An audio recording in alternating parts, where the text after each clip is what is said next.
Bueno, vamos a terminar. Se nos cortó y me olvidé de decirle que nos conectábamos a continuación. Pero me vamos a avisar a uno más.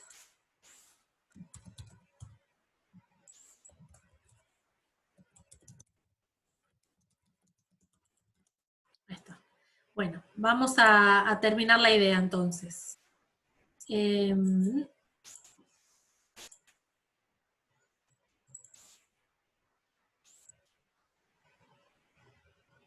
Estábamos con esto. Ahí están viendo el gráfico, ¿no? Que estábamos antes.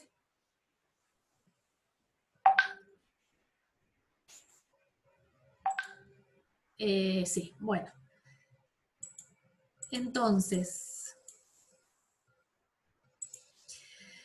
les decía, en este caso donde la pendiente es empinada y se produce el resalto, acá no tenemos posibilidad de dos tipos de resalto, porque la pendiente es empinada, solamente se va a dar el resalto tipo en el tramo fuerte, porque es el único tramo que tenemos, y si el conjugado de este resalto que inicia en el tirante uniforme no llega a ser la altura que tengo aguas arriba de la compuerta, la curva va a crecer con una curva tipo F1. Y después lo otro que les quería decir que apareció acá es que siempre que haya una descarga libre, como es este caso, siempre que hay una descarga libre, más centímetros más, un metro menos de la descarga, la altura del tirante va a ser la altura del tirante crítico. Siempre acá, en lo que son descargas libres, esta altura, esta que está acá, siempre va a ser la del tirante crítico, porque el canal va a tomar la menor energía posible para descargar, que era la altura del tirante crítico.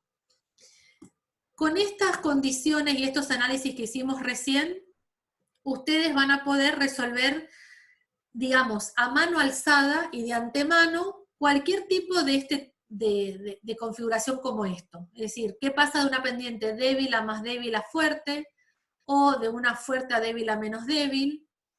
O, fíjense, una única pendiente débil en donde se interpusieron dos compuertas, como estas, una que permite esta altura de paso y otra que permite esta, y después lo mismo pero con una pendiente fuerte. Cuando yo hoy ya les cargo la presentación para que puedan con este tipo de ejemplos que no lo tienen como ejercicios resueltos, puedan practicar, digamos, esto a mano alzada y de ver y analizar las curvas, ¿sí?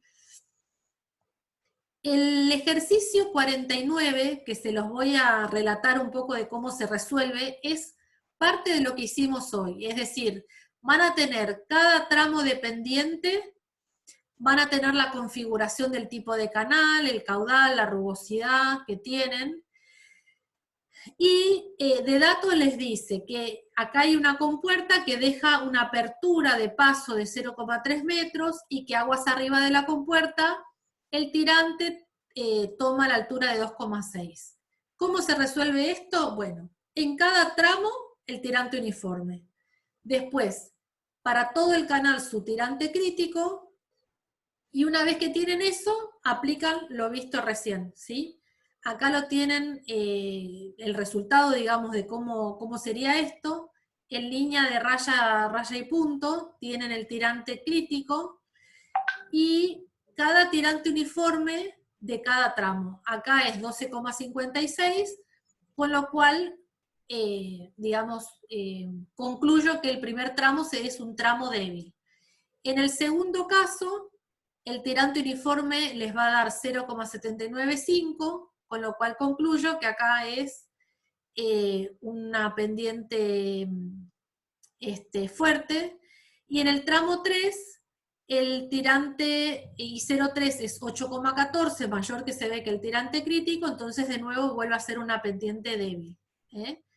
Una vez que tienen eso, van a marcar cómo son las curvas, Entonces, eso con el pasaje de curvas, de curva débil a fuerte y de fuerte a débil, y van a calcular los resaltos que se van a dar porque van a estar obligados a pasar el tirante crítico en ciertos tramos, tal como este y tal como este.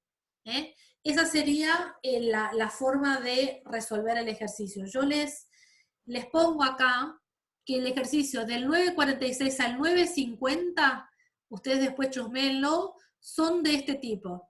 Y son del tipo de ejercicios que van a tener en el parcial, donde van a tener varios tramos con varios obstáculos, y la idea final del ejercicio y cómo se los evalúa es que ustedes puedan no solamente calcular las alturas hidráulicas, digamos, las alturas de estos canales, las que toman los tirantes, sino predecir la forma de la curva, designarla con su valor, digamos, designarla con D, con F, y poder decir si se va a formar o no se va a formar resalto, y qué valores van a tener los conjugados, ¿sí?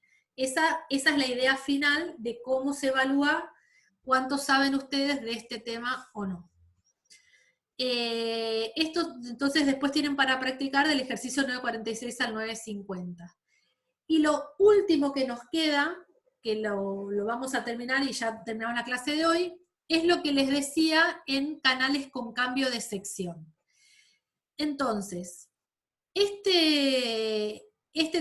perdón, antes de terminar con esto, ¿quedó claro todo lo que tienen que hacer con lo anterior, ¿no? Con los canales de cambio de pendientes y secciones de control.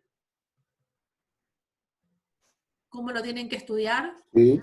Perfecto. Bueno, vamos a lo último, entonces. Canales con cambio de sección es aquel canal entonces donde, por ejemplo, como se ve en este perfil, aparece un escalón, ¿sí?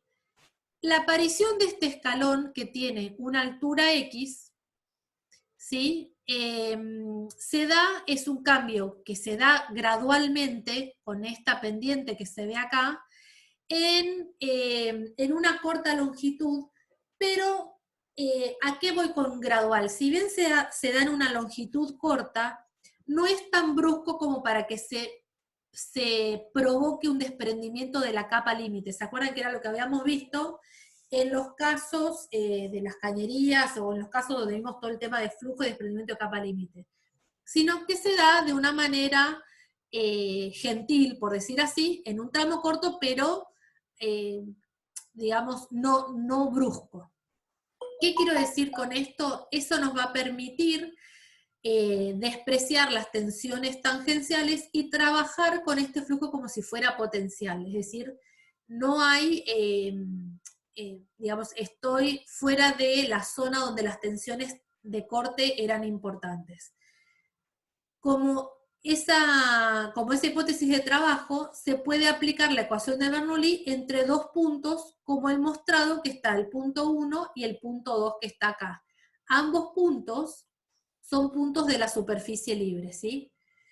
Si entonces se plantea la ecuación de Bernoulli entre esos dos puntos, vamos a tener que aguas arriba vamos a tener I1 y B1 cuadrado sobre 2, y la presión ahí va a ser la presión 0, ¿no? Porque estoy en la superficie libre. Y aguas abajo voy a tener la Z, que es aguas abajo, va a ser I2 más X, porque siempre tengo que tomar un eje de referencia, no lo tengo ahí, un eje de referencia igual para las Zetas, ¿sí? Entonces, la Z en la sección 2 va a ser el valor de X más I2, que es esto que está acá. Después, lo que voy a hacer es, para hacer este análisis y mostrarles qué es lo que nos puede dar, evaluar como si esto fuera un canal de gran anchura, aunque va a funcionar para cualquier tipo de canal. Entonces, fíjense que escribo la velocidad en función del caudal y de I1 nada más, ¿sí? Operando un poquitín con esto, van a ver que tengo, tengo I1 y tratando de pensar hacia dónde va ya está. Lo que voy a hacer es escribir todo dejando como parámetro de incógnita el valor de I2 que desconozco. Vamos a pensar que conocemos los parámetros con los cuales viene el canal. Entonces conozco I1. Agrupo, fíjense los términos, este término lo conozco porque conozco el caudal, conozco I1, y conozco la altura del escalón X. Agrupo todos los términos en el primer lado de la igualdad, y dejo del segundo lado todo lo que tenga como incógnita que estoy dejando el valor de I2, ¿sí? De nuevo, operando algebraicamente, vamos a llegar a una expresión tal como esta, donde, si se fijan, tengo todo un término que está multiplicando a I2 al cuadrado, otro a I2 al cubo, no tengo ningún término multiplicando a I2 a la 1, y tengo un término independiente Q al cuadrado. Como es una ecuación cúbica, vamos a tener tres raíces. Una seguramente les va a dar con signo negativo, que no tiene sentido físico para nosotros, y el tema es que van a aparecer dos raíces más de valores I2 con valor positivo. Y aquí está la cuestión, ¿qué es lo que pasa acá? Entonces, fíjense, yo como hipótesis dije, conozco I1, conozco el caudal, conozco la forma de la sección, y conozco la altura de este escalón.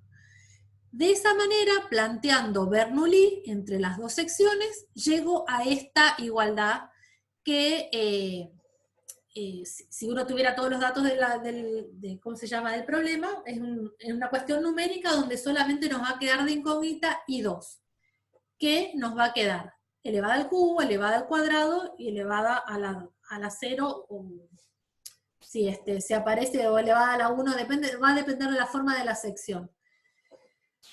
En este caso está hecho el ejemplo para gran anchura. Entonces, una raíz es negativa, dos raíces positivas. El tema es averiguar de estas dos raíces positivas a cuál de las dos corresponde el valor que podría tomar I2. Y entonces acá, como dice, de estas dos positivas, una va a ser la que corresponde a un flujo subcrítico y la otra va a ser la que corresponde a un flujo supercrítico. ¿Y por qué? Vamos a ver otro enfoque y vamos a entender el porqué de esta afirmación. Bueno, acá está un poquito más trabajado algebraicamente esta ecuación para que vean lo que les decía, ¿sí? Entonces, fíjense esta afirmación, vamos a arrancar de nuevo con esto. Tenemos el caso, tenemos la ecuación de Bernoulli, la ecuación de Bernoulli que es la misma que teníamos acá, ¿sí? Escrita en función de I1 y X, y fíjense que la suma de estos dos términos, la del tirante y la de la energía cinética, es lo que habíamos llamado energía específica en la sección 1. Y la suma de estos dos términos va a ser I2 más B cuadrado más B2 cuadrado sobre 2G, que es la energía cinética en la sección 2, ¿sí? Y a esa energía cinética le estoy sumando este término de X. Si yo esto lo viera en nuestra curva de altura versus energía específica, yo lo que estoy es pasando de una energía específica de valor E1, esto, que fíjense, tiene valor de metros, lo recuerdo, ¿sí? A esa energía específica va a ser igual, espérense, acá hay algo que está mal, porque es E1 más X daría E2. Este gráfico es al revés, ¿eh? Este valor es E2 y este valor es E1. Esperen que ya me lo pongo para corregir. Creo que lo tienen así en el libro. Esto es E2, esto tiene que ser E2 y esto tiene que ser E1, ¿no? Porque E1 es E2 más X. Fíjense, a ver, en página... Sí, En la página 417 corrijan estos subíndices. Entonces, les decía, vamos a pasar de tener una energía específica E1 a una energía específica E2 que están distanciadas este valor X del escalón. ¿Qué pasa? Para esta energía E2 que voy a tener, y acá está todo al revés, voy a tener este valor de I2 posible y este valor de I2 posible. De esas tres raíces, perdón por la desprolijidad, pero tenemos eso. Siempre van a ver que van a ser un par de valores donde uno va a ser mayor a la altura crítica y otro va a ser menor a la altura crítica, ¿sí? O sea, siempre voy a tener dos raíces positivas posibles. El tema es decidir cuál de estos dos. Y en ese caso, lo que vamos a ver es que el tipo de flujo que tendremos se obtienen van a depender de las condiciones aguas abajo. Es decir, que si aguas abajo la pendiente es débil, es decir, que estoy en este sector, el tirante que va a corresponder es al tirante del régimen subcrítico. Y si aguas abajo del escalón las condiciones son supercríticas, me va a corresponder el valor de I2 de las condiciones supercríticas. ¿Se entendió lo que dije? ¿O fue un trabalengua? Más o menos. Ahí. Es decir, ustedes cuando resuelvan esta ecuación les va a dar, fíjense acá, tres raíces. Una negativa la descartan. Le van a dar dos raíces positivas. Una raíz positiva seguro va a corresponder con este valor. Y otra raíz va a corresponder con este otro valor, ¿sí? El tema es que ustedes en ese canal, a su vez, van a poder saber en esta zona, después del escalón, cómo va a estar su altura del tirante uniforme. Esto lo van a saber. Si esta altura del tirante uniforme es mayor que la crítica, significa que están en los flujos lentos, ¿sí? Y entonces están en esta zona de acá arriba, trabajando en esta zona de acá arriba. Entonces el valor de esos dos valores posibles de la raíz va a tomar este valor de I2, este de acá, este que se va a producir acá, va a tomar este valor. Eso es lo que quiero decir. Si acá están, cuando calculen las condiciones acá, están por un canal que es súper crítico y su valor de tirante uniforme es menor que el crítico, su I2 acá en el escalón va a tomar un valor que es como este. Por eso el valor del I2 del escalón depende de aguas abajo. Exactamente. De estas dos versiones depende de aguas abajo. Les voy a ¿Y ese mostrar... escalón? Sí. ¿Ese escalón para qué lo hago? ¿Lo hago para bajar la energía del canal? Sí, lo haces para forzar esta condición en ese lugar y de esa manera poder hacer lo que era justamente la canaleta partial, por ejemplo, para medir condiciones del flujo en este lugar. Es decir, es como que uno lo hace forzando... Pero eso es un corte. Esto es un corte. La canaleta partial sí, era, lo que pasa en planta es que era parecido. tenés razón lo que decís. Vos podés solamente forzar el fondo con este escalón, manteniendo los laterales, o forzar las dos cosas, laterales y fondo, ¿sí? La ecuación se complica un poquito más, pero es como que ya también queda fuera del alcance porque sé que lo ven después, digamos, como condición, como obra hidráulica, como obra hidráulica para medición. Pero el criterio, digamos, es que uno puede provocar fíjense, un cambio en la altura en un sector determinado y con eso calcular alguna condición del flujo en un lugar puntual. Uno provoca esto, quiero ver si tengo en una imagen, no me acuerdo si la pegué, a ver, no. qué bacana. Para la clase que viene yo les voy a mostrar cómo son las canaletas Parshall, porque hasta se compran hechas, digamos. Voy a tratar de ubicar un poquito más y les voy a mostrar un ejemplo para no dejarles tan en el aire eso, ¿sí? Lo que les quiero mostrar es un ejemplo numérico de lo que acabo de hacer, como lo van a ver en el ejercicio 28, donde el ejercicio 28 dice, despreciando las pérdidas, determinar el tirante I2 en la contracción del fondo del canal, si el caudal que circula por el canal rectangular de ancho de 1 metro es de 1 metro cúbico por segundo y el tirante I1 es de 1 metro. Vamos a suponer esto además, que acá no está indicado, que el tirante en todo el canal, ¿sí? El tirante uniforme es I1, tanto aguas arriba del escalón como aguas abajo del escalón, que acá no hay cambio de pendiente, es decir, que lo que viene con I1, después sigue el tirante uniforme aguas abajo I1. Entonces, planteamos la ecuación de Bernoulli, que es la que está acá escrita. A esta sumatoria de energía cinética más altura del tirante la voy a llamar E1, ¿sí? El valor de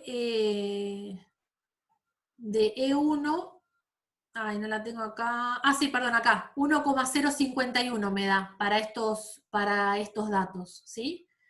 E1 entonces, 1,051.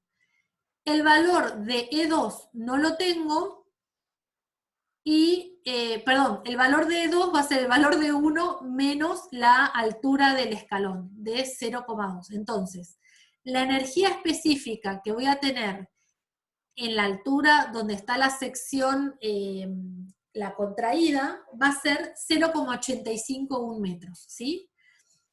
Este valor de E2, entonces va a ser la sumatoria, como dijimos, de I2 más B cuadrado sobre 2G, que escrito en función del caudal, que son mis datos, es lo que tengo escrito acá en este paréntesis, ¿sí?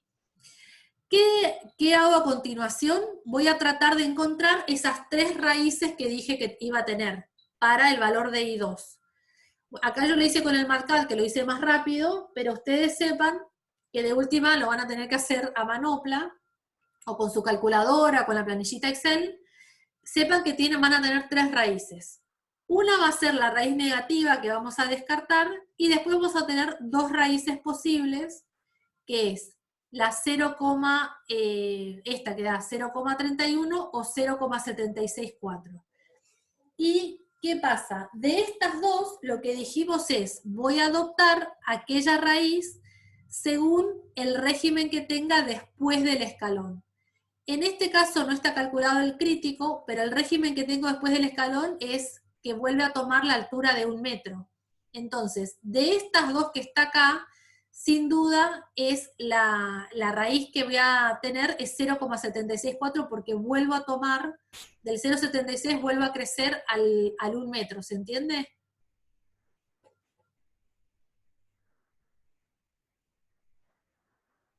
Más o menos.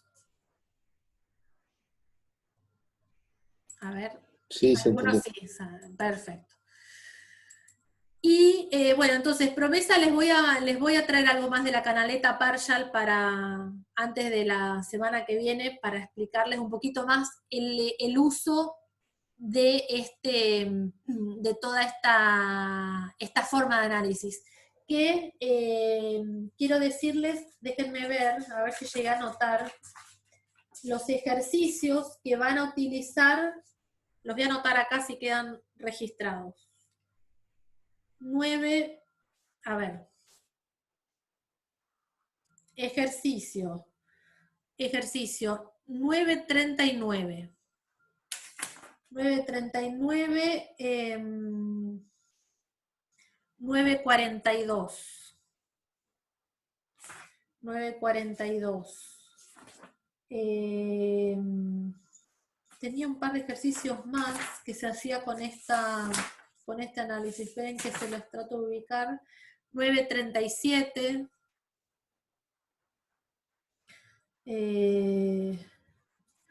928, 929, todos estos que tienen acá son para que lo analicen con esta lógica de cambio de sección, ¿sí? Donde siempre van a plantear Bernoulli antes y después de la Bernoulli justo en el ensanchamiento, en el cambio de sección. No sé si hay alguno más, creo que no. El 927 también. El 927. Traten de analizar esos. Cualquier duda, por supuesto, la consultan. Pero todos estos se van a resolver con Bernoulli. Bueno, y para terminar, vamos a repasar entonces todo lo que hicimos en esta unidad. Vimos los conceptos generales, vimos toda la terminología que vamos a utilizar en canales, después analizamos el flujo permanente y uniforme, donde sacamos la fórmula de Chessy, la de Chessy-Weisbach y la fórmula de Manning. Analizamos, ¿se acuerdan lo que era la sección hidráulica óptima?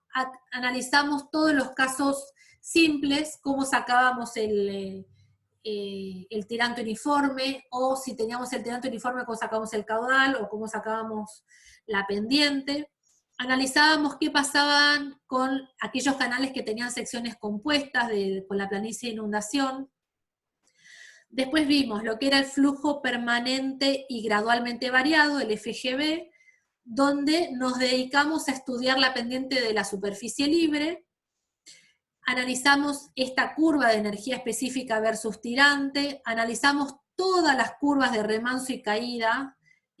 Las de remanso son las que aumentan su tirante, las de caída son las que van disminuyendo su tirante, y estas curvas de remanso hicimos cada una de las deducciones analizando cómo era el denominador y el numerador de la ecuación de la pendiente de la superficie libre. Esto, ya les digo, en general, de todo esto siempre hay una pregunta en los finales que si quieren chusméenlas para saber que se comprenden todas. Después vimos cómo es el método de resolución paso a paso para poder predecir cuánto nos iba a llevar, digamos, este tipo de curvas, ¿sí? Hicimos un método de resolución. Analizamos hoy lo que son las ondas gravitacionales y por qué nos interesan, es decir, qué implica para nosotros saber la velocidad de la onda y cómo es la velocidad de la onda comparativamente con la velocidad crítica de ese flujo. Después analizamos el flujo que era permanente y bruscamente variado, que es el resalto hidráulico. Vimos lo que son las alturas conjugadas, la pérdida de energía a través del resalto, la eficiencia, la longitud y todo lo que vimos hoy. Y por último vimos cómo analizamos los que son los canales con cambio de pendientes o con cambio de sección, que es esto último. Más o menos este panorama completo, comprender esta unidad como está explicada acá, los va a llevar a ustedes a poder comprender cualquier bibliografía más compleja que tenga que ver con hidráulica de canales. Hay mucho más para comprender, que ustedes lo van a ver en las materias que siguen, y si no lo ven en las materias que siguen y lo ven en sus trabajos, con la teoría que ven acá van a poder comprender aquellos canales que aparezcan con curvas, con otro tipo de cosas que van a tener que saber, o modelar, no sé, por donde los lleve la vida. Pero con esto que le hemos dado acá es suficiente para poder de acá en adelante ver cosas con mayor grado de dificultad o profundidad. ¿Se entiende de todo lo que dije? Sí, profe. ¿Sí? Buenísimo. Bueno, yo les prometo darle un poquito más de Canaleta Paya, que Talarico nos sigue enseñando más, ¿no? La materia, ¿quién da esa materia? Regueira. Ah, bueno. Bueno, capaz que él les da algo más. Voy a chusmear, pero yo les voy a ver si les puedo hacer un mini resumen de 2 minutos de para qué se usa. Así que nos vemos el martes que viene, chicos. Chao, hasta luego. Chao. Profe, ¿le puedo hacer una pregunta? Sí, sí, En muchos de los ejercicios 8, bueno, no en muchos, en un par, sí. no te dice qué tipo de líquido estás trabajando. En algunos dice agua únicamente. Yo para la que sea cinemática, vi en un par de los videos de los otros cursos que usan 1 por 10 a la -6. Sí, en general, Santiago, cuando no hay, vos te recomiendo adoptar de 1 por 10 a la -6 de viscosidad cinemática, siempre diciendo que va a ser para un fluido tipo agua, a 15 grados, no me acuerdo si es a 15, a 10 o a 5. Como que quede escrito que es tu adopción. Siempre para una memoria de cálculo es válida. ¿Por qué? Tanto así la memoria de cálculo sea para vos como sea para otro, queda explicitado por lo menos un parámetro que adoptaste. Alguien te podrá decir, no, mira, la verdad que era agua caliente. Listo, cambio el parámetro y recalculo. Pero mientras que quede claro que vos adoptás algo que se desconoce o que no tenés como dato del problema hasta ahí, es válido. ¿Se entiende la respuesta? Sí, sí, yo más que todo, porque después corroboraba con las respuestas del Sí, a libro veces es y me cierto. daban parecidas, pero algunas, no sé, me variaban. Igual entiendo que fui cambiando igual y en la gran mayoría de los ejercicios pesa más Reynolds Sí, o exactamente. sea, que lo otro, entonces casi, bueno, no varía tanto, pero no sabía qué valor poner como No, típico. no, es tal cual. Para comparar resultados con lo del libro, en general se adoptó esa Perfecto. como valor.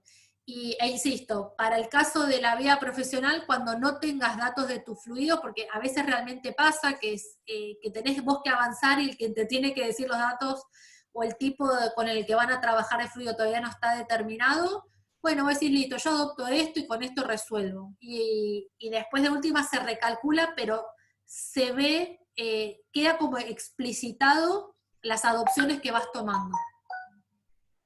Perfecto. ¿Listo? Muchas gracias, profe. Bueno, nos vemos el martes.